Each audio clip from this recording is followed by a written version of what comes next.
been part of this since I think 2021. I was just looking at our goals the other day.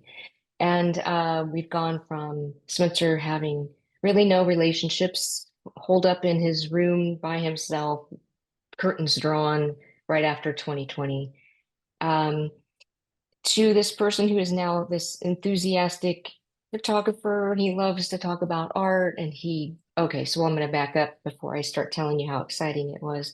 Um, I, Eric, there's so much to say, but I created the support circle. That's really where it started from, and started to teach the people, the family members, the friends, that they could just be present with Spencer. I think it's setting just time together. And it was awkward in the beginning. They wanted to tell him what to do in the beginning. But we taught them that they didn't need to do that. So Spencer in the past decided he didn't want to drive. We were like, okay, we were supportive. But what ended up happening, I think it was really important, was one of the support circle members said, "Oh, I'll teach you how to drive." And because of that, that seemed to get the ball rolling. And once he learned to drive, he could then drive 2 miles to the beach by himself. Then he started seeing the same people in the water. And then he realized he liked to film people in the water, surfers. Then he learned how to post it on Instagram. Then he would start conversations with people on Instagram about his photos.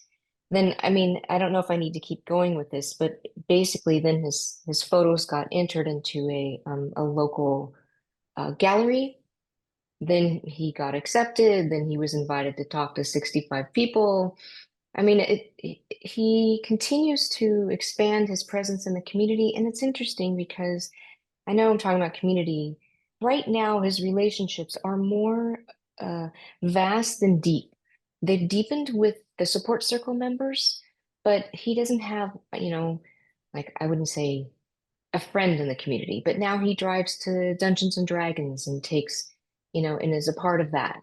And so that's kind of what I'm seeing. The approach that you took with Spencer's support circle, it was more formal in the beginning. Like you invited a few people in.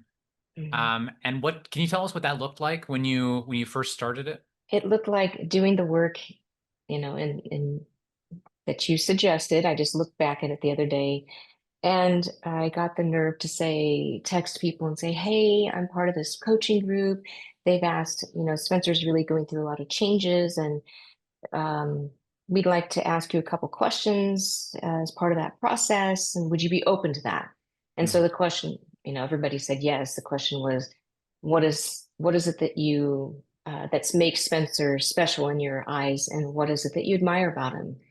And so I typed all that up. I just looked at it with Spencer the other day, 3.5 years later, and we both burst into tears.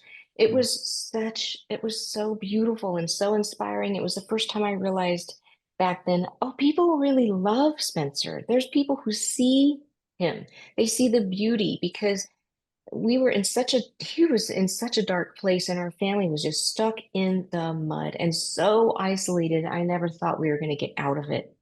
It was really bleak. So that gave us the hope to, oh, really, it just completely was mind blowing to me. It sounds kind of sad that, like, oh, people really love my son, but he didn't share much of himself. There wasn't much going out. So how would they even know who he was? But there was clearly enough going out to where they were picking up on something enough to give us really beautiful feedback. I said, well, would you be willing to come and learn more about where he's headed, what we're thinking? We're setting, these awesome ordinary goals in his life, and we'd love for you to be a part of at least listening. And there's no expectation. We're going to have some bean and cheese burritos. We're in San Diego. Um, and, I knew the people, so I knew that they were going to show up, and I knew that, at the very least, we'd have a casual burrito together. And Yeah. yeah.